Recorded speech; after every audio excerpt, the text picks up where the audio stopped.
I'm blessed to still be able to write songs and have a publishing deal.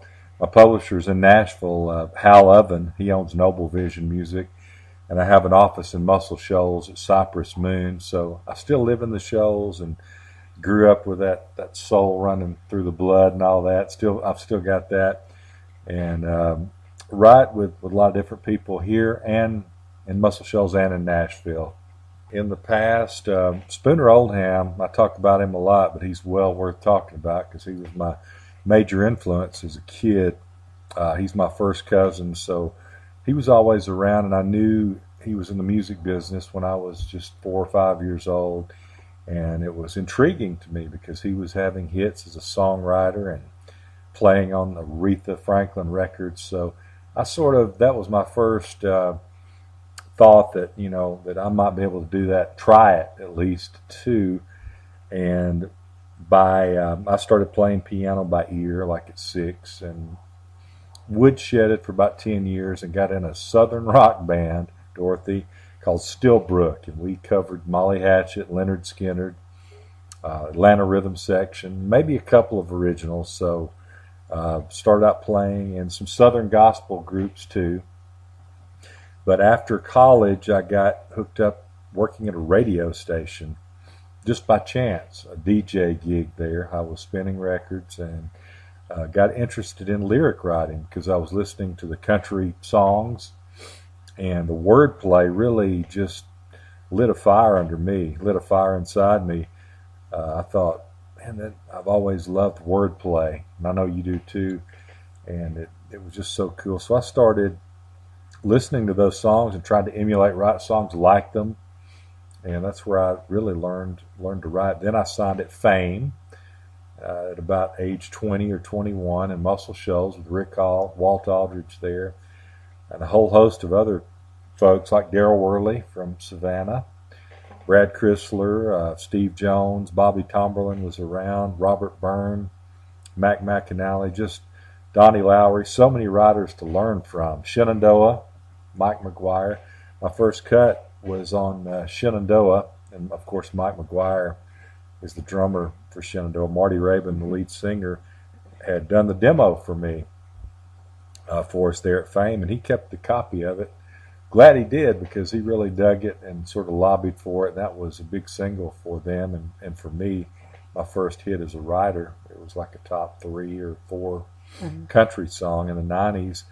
The second one I had was a song I wrote with Walt Aldridge, the group Blackhawk, great harmony band. They had a song called Like There Ain't No Yesterday that Walt and I wrote with a Chinese meal in the middle. Think about food a lot, songwriters, don't we? But I remember that day in particular, we had China House, Muscle Shoals. And the funny thing is, what I love about Sunday, which has been my biggest song, it was a 5-week #1. Craig Morgan recorded that, wrote that with Adam Dorsey, but we had Chinese that day also. Something about me and Chinese food that makes me at least try to think about writing.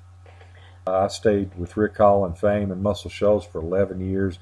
My next publisher was Reba McEntire, and she had just moved from over in Berry Hill to Music Row and had like a Taj Mahal building. I was like awestruck, country boy coming from back roads and then going into her building. It was kind of neat. I was really humbled, but she had a lot of great writers. I had lots of cuts while I was there, and a cut on her called You're Never Gonna Leave Him Like This, and it was just so fun. After that, I went to Jody Williams Music, which Jody is a well-respected music business pro, and he took me under his wing. And Liz Rose was there, Josh Turner, another all-star cast of writers and artists. So I've been blessed to be in publishing companies that had a good stable of people to be around, to draw from, to work with. You've had several with Josh Turner, right? Right. Josh has been so good to me. We were like buddies before and remain really good friends. And yeah, he's recorded 10 or more, maybe 11, 12 of my songs. So really tickled with that. Every time we get together, it's fun.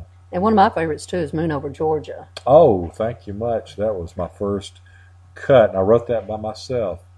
and I was writing at Fame and still working in radio. I actually wrote that song while I was on the air at the radio station. It took about 6 months for me to write it, and I would take a pad, to work with me every day and obviously just you got dabble on the faster song. because we did one in what, an hour today? Yeah, I've gotten faster over the years. So tell me about what you got coming up November the 2nd. November 2nd is going to be pure fun because Dorothy, when we met last year and played music together, it felt like kindred souls musically. There's a lot of shoals and soul in me, and of course in you too. You've got a lot of Memphis and Savannah, Tennessee. I mean, it all meets.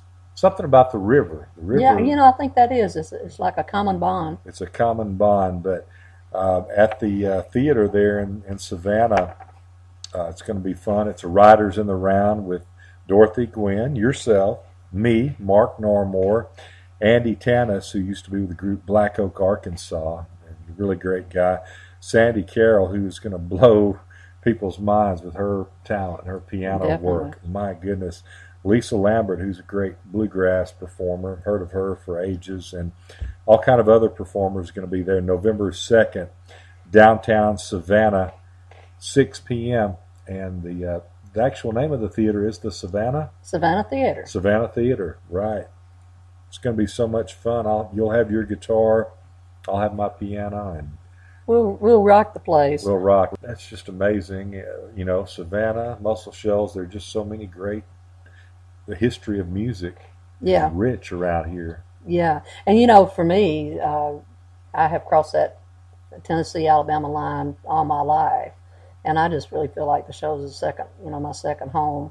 And I guess here is your, first home. And then I guess you would think maybe Nashville is your second. Nashville would be the second home. Yeah. So, but we're both wrapped up. I don't know, my heart, I think I played around Memphis for, 30 years. But there's something... And Memphis is very special, but there's something about it being a smaller community here, I think. Everybody just knows everybody. Yeah. And supportive. Nobody has a big old head. And no, you can approach. Everybody is approachable. Everybody is approachable. So cool, so cool. Yes.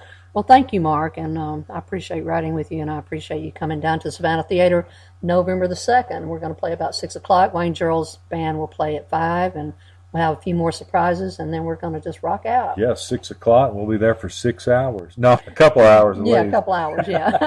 Thanks, right. Dorothy. Thank you.